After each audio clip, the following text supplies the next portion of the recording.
क्या इन्होंने नहीं देखा कि जो चीजें हमने अपने हाथों से बनाई उनमें से हमने इनके लिए मवेशी पैदा कर दिए और ये उनके मालिक हैं, और उनको इनके काबू में कर दिया तो कोई तो उनमें से इनकी सवारी है और किसी को ये खाते हैं, और उनमें इनके लिए और फायदे और पीने की चीजें हैं, तो क्या ये शुक्र नहीं करते?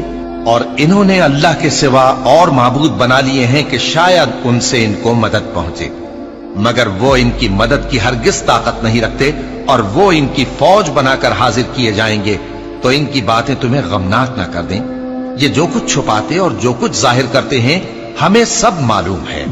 क्या इंसान ने नहीं देखा कि हमने उसको नुत्फे से पैदा किया, फिर वो तड़ाक पड़ाक झगड़ने लगा और हमारे बारे में मिसालें बयान करने लगा और अपनी पैदाइश को भूल गया। कहने लगा कि जब हड्डियां बोसीदा हो जाएंगी तो इनको कौन जिंदा करेगा?